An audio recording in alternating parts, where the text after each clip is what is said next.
Hello, I'm Semily Sherry of Triple Moon. It's lovely to be back with you, as promised, a little sooner than the gaps I've had previously between videos. I was really hoping to take you out into the garden today because it's a lovely sunny day, a little bit cold but sunny, but the neighbours are doing some fairly noisy work not too far away, so you wouldn't be able to hear me. So anyway, lovely to be back with you again.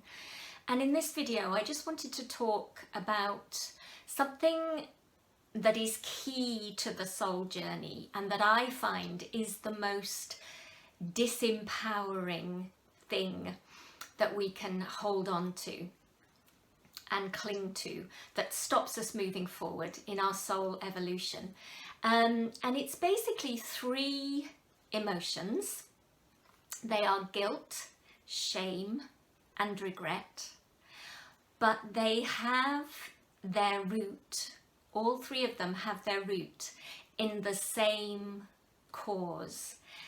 And the cause of guilt, shame and regret is always veering away and off of your soul path, not following your inner guidance or even going against that inner guidance. Now, I was first told this by my astrology teacher, David Rowan, and I'm not sure whether he came up with this or whether he'd read it somewhere, but it really stuck with me and I thought that makes an awful lot of sense.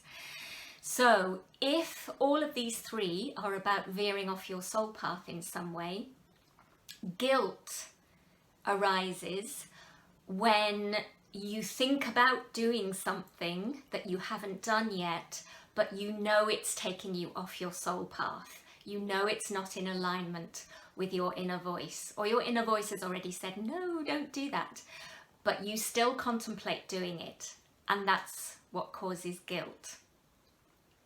Shame arises in us when we've already set off down that path and we're down that off soul path and we're already away down the track, and then we realise that we've gone away from our soul calling and our inner voice.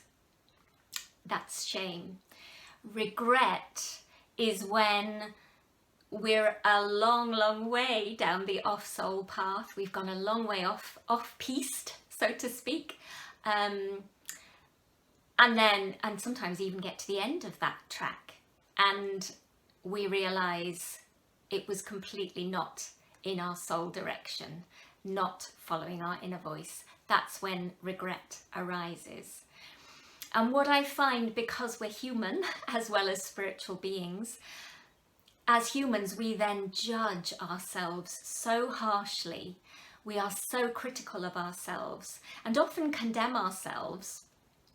And so we then kind of block ourselves from opening up more to our spirituality. We feel like we've blown it completely. We feel like we can't come back from this mistake. And so I've been noticing this arising in different ways in a lot of my clients. It still comes up in me, obviously. I'm still human too. But I wanted to give you some pointers as to what to do when you notice that any of those are happening. And perhaps that description's helped you identify where that feeling is coming from too. So when you feel this coming up,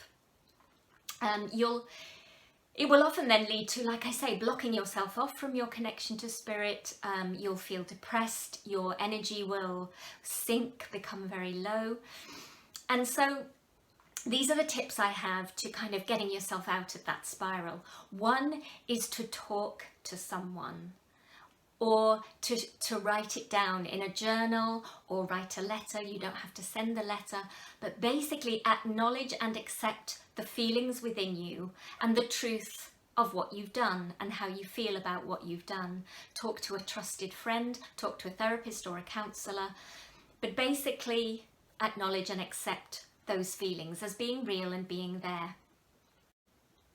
Secondly, I would say try to bring your point of view round to understanding that everything that happens to us on our soul journey brings to us a source of growth and evolution. So again, we can label these things, these times that we go off our soul path, as being mistakes. And in some way that might be true, but always look at the growth and the evolution and the lessons that you've learned and gained from that experience. Nothing is wasted.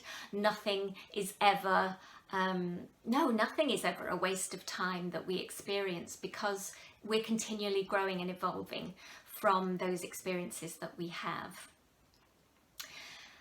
Thirdly, I would say, and this is the difficult one, because like I say, we go into the self-judgment and the self-condemnation, we can cut ourselves off from the source of love and acceptance just at the very moment when we need it most.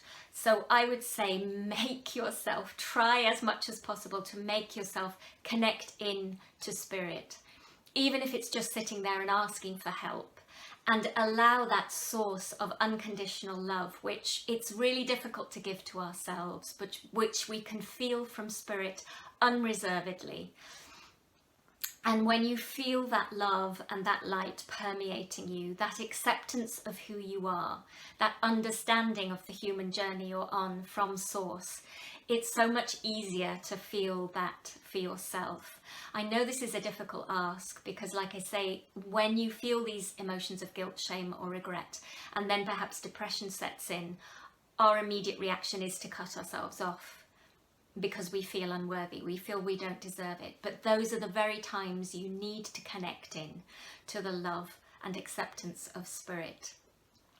And finally, perhaps when all those three have been done, is have a feel in and a survey of your life where you are in this moment, at this time, not about where you were in the past, when you went wrong, so to speak. That's what you think. Where are you now in your life, and what action, what step, however small, can you take immediately to put yourself on your soul path? You might already be on it by now, but what is your soul now calling you to do? How can you now, immediately in this moment, begin to follow your inner voice? And then you're back on track and you will feel that alignment, and it will be easier to move forward, because we don't want to get stuck in the past, which is what all those emotions will do to us. They will not allow us to move forward. They'll tie us up in knots and they'll disempower us. And I'm seeing this a lot. And it's so important now that those of us who are connected to spirit really, really are bringing as much love and light and knowledge and knowing as we can into the world, which is so in need of it at this time. So I really hope that that's helped you, and it's lovely to connect with you again today. So for now, I shall leave you and send you much love and blessings. I'll see you again soon.